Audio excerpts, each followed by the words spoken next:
დღეს Google, Microsoft, Pinterest და საქართველოს ბანკი მოგვიყვებიან თუ რა უნდა ვიცოდეთ ტექნოლოგიურ სამყაროში იმისთვის, რომ ჩვენ კარიერულ განვითარებას საფრთხე არ დაემუქროს.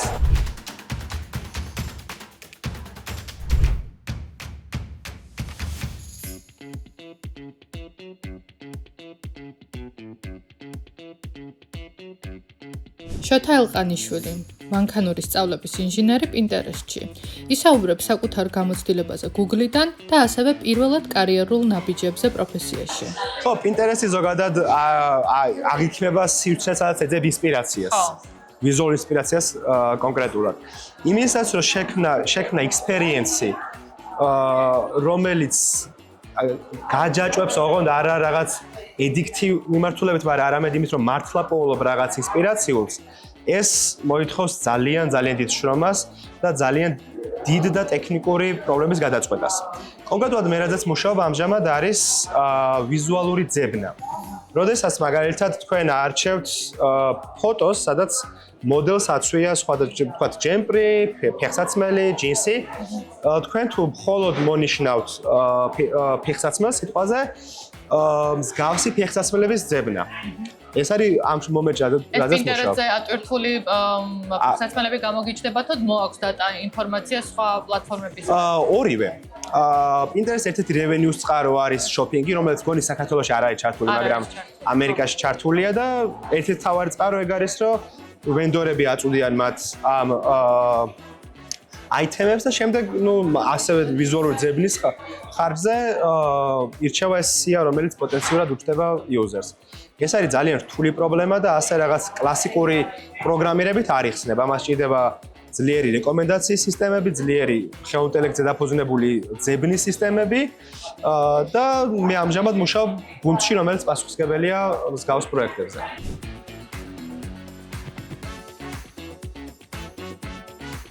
და უფრო იშლება ის ზღვა.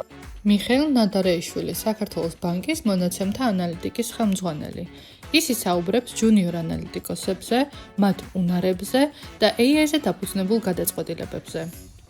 იმიტომ რომ მეორე მხარეს ხო ჩვენი შიდა მომხმარებლისთვის ხო? არაფერი აზრი არ აქვს ჩვენი AI-ზე დაფუძნებით მივიღებთ გადაწყვეტილებას ტრადიციულს გამოვიყენებთ ანალიტიკას თუ არ ვიცი, ჩოთკზე დავუთვლით ხო? ისთვის თავარია რომ იცოდეს რა არის ოპტიმალური გადაწყვეტილება. ანუ ჩვენ ვართ ზოგადად გადაწყვეტილების ფუძა ჭკვიანი გადაწყვეტილების მიღების საქმიანობაში ვართ ჩვენ. ხო. ანუ როგორ მივეხმაროთ ჩვენს შიდა მომხმარებელს, ანუ ზოგადად ჩვენს კლიენტს, რომ მიიღოს უფრო უკეთესი გადაწყვეტილება. და ეს ტრადიციულად კეთდება ანალიტიკის, რომ Power BI dashboard შეხედავ, ან რაღაც Gen AI გაანალიზებს რაღაცას და გეტყვის, ხო? ეს შედეგი ორივესთვის ერთი. ამიტომ ეს ზღვარი უფრო და უფრო იშლება გამოყენებაში ეს.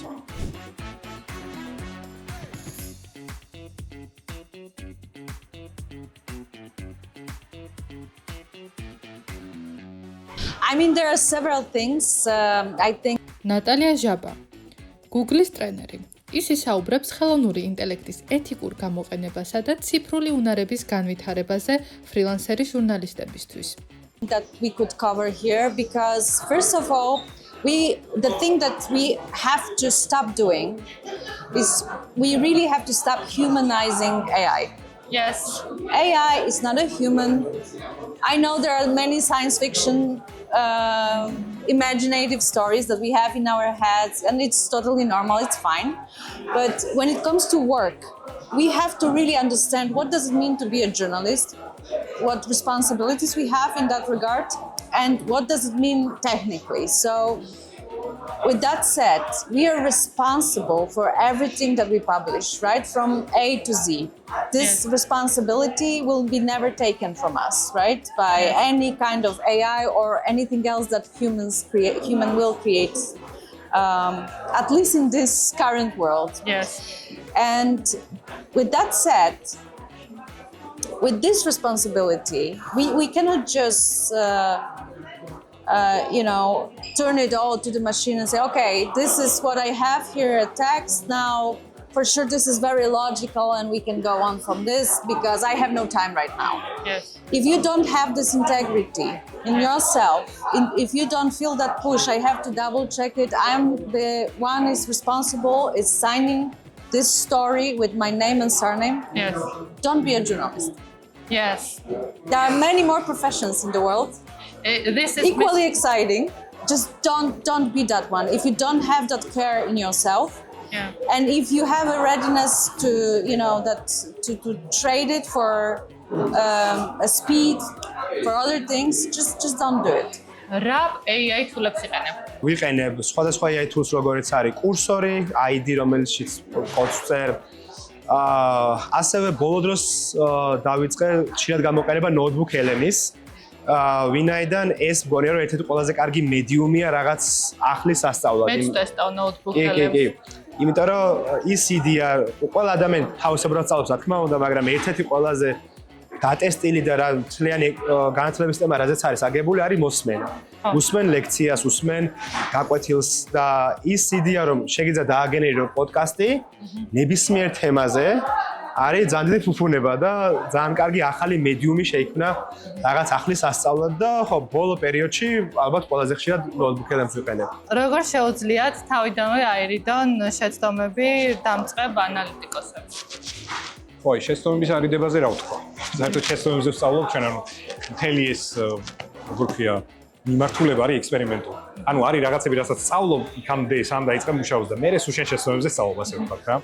იმედია რომ რაღაცებს ისე სწავლობ, შეცდომა არ მოგდის, ამ პატარა შეცდომა მოგდის, ანუ სწავლის პროცესი. და რა არის გასათვალისწინებელი ამ სფეროში მომუშავე ხალხისთვის, ჩემი გადმოსახედიდან ეს არის, რომ ნუ ერთი რომ რა თქმა უნდა ტექნიკურად უნდა იყოს ძლიერი. ახლა ეგ ის არ არის. მოლაპარაკებადი თემა არ არის. უნდა ალბათ მენტორზეც არის დამოკიდებული, რომ კარგი მენტორი. კი, მენტორზე და თუ წინა განათლებაზე რომ ვთქვათ, ესეთი ტექნიკური სფერო, მათემატიკა, პროგრამირება, ფიზიკა, იქ რაც ისწავლება, ხო, აი ესენი უნდა იცოდე. ანუ ვერ გახდები ანალიტიკოსი, ან ანალიტიკოსები ხო პროგრამებში მუშაობენ, თუ აი ეს უნარები არ გაქვს მათემატიკური? კი ბატონო, ერთი გზა მაგისი არის, რომ ვთქვათ, აი მათემატიკის ბაკალავრიატი დაამთავრო სიტყვაზე, მაგრამ ეგ არ არის აუცილებელი. მე ძალიან წარმატებული ანალიტიკოსები ვიცი, ვისაც ეს არ უქნია. უბრალოდ რაღაცა დონის ბაზისი უნდა ქონდეს, ამას ხა შეიძლება უნივერსიტეტიდან, სკოლიდან თუ შენ ისწავლი სადღაც, არ აქვს მნიშვნელობა, მაგრამ ეს უნდა ქონდეს. და მეორე და აი როგორც წესი, ვინც ესე ვთქვათ, ბაზისი ნაკლები აქვს ხოლმე ის ანალიტიკოსები, უფრო აკომპენსირება მას იმითი, რომ ბიზნესი უკეთესია. ანუ ვისთან მუშაობ, დომეინი უნდა გესმოდეს, ეს მიმართულება. და ეგ არის მეორე რაც, ეხლა ტექნიკური ცოდნა არ არის ახალს არ ვსაუბრობ, რომ ეს გქონდეს, მაგრამ მეორე და მთავარი და ეს აი ბევრს არ ესმით ჩემი აზრით.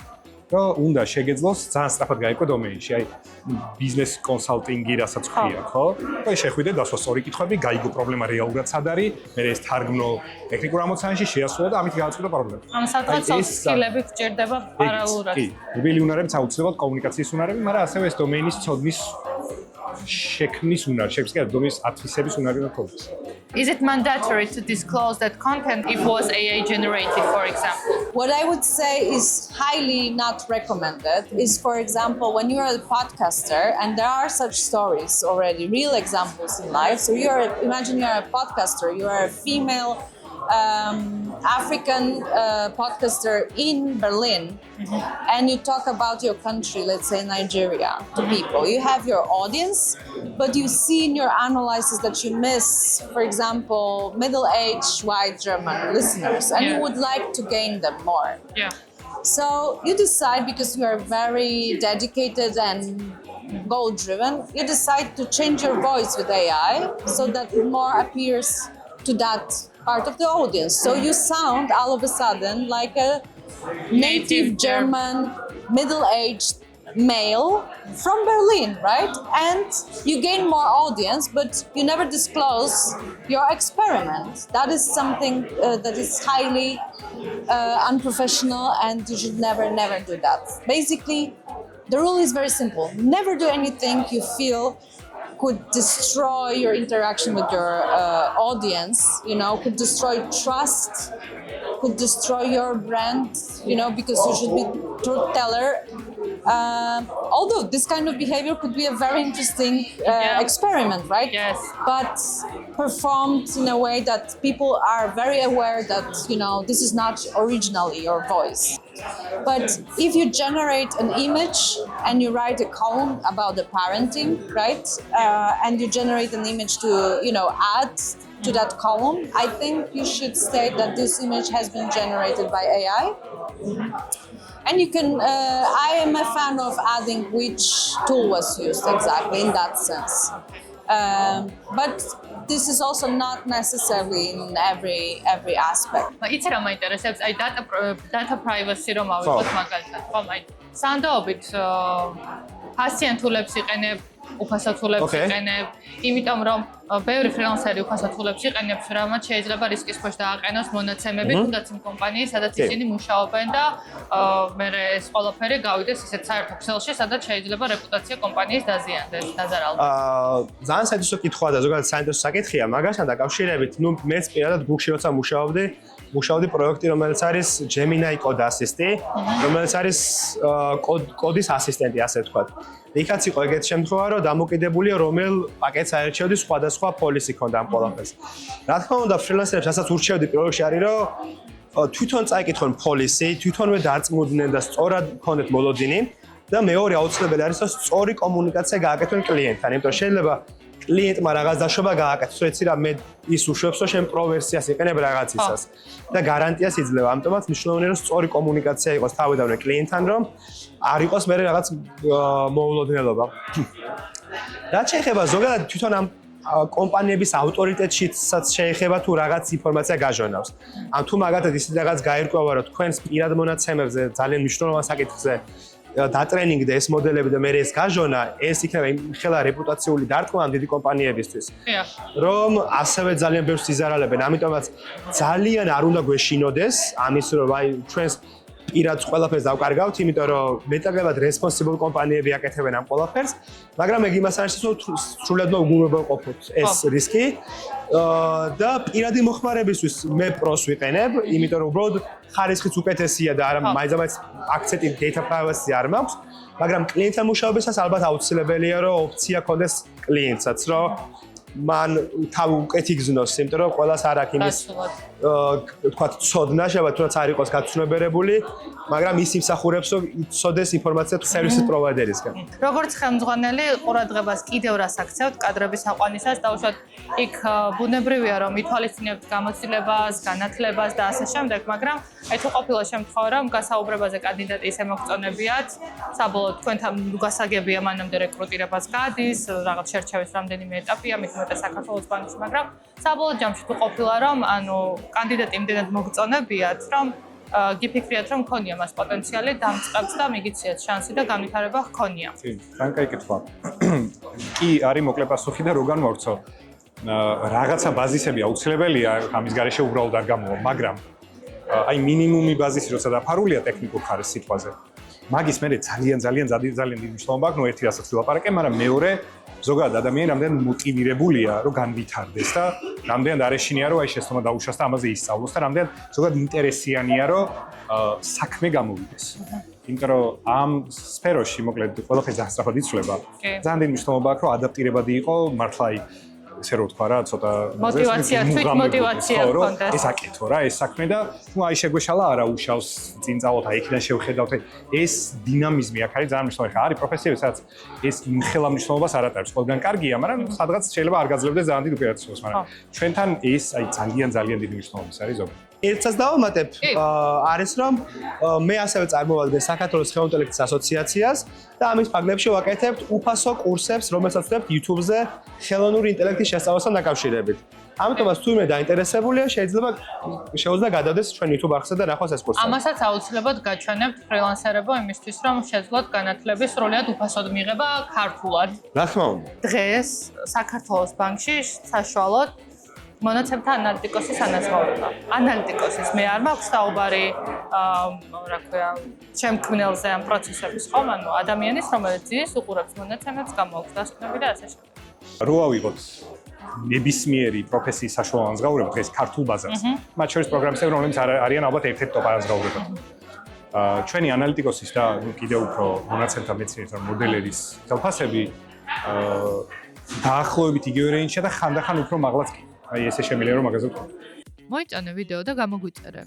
ერთად შევქმნათ უკეთესი სამუშაო გარემო ფრილანსერებისთვის.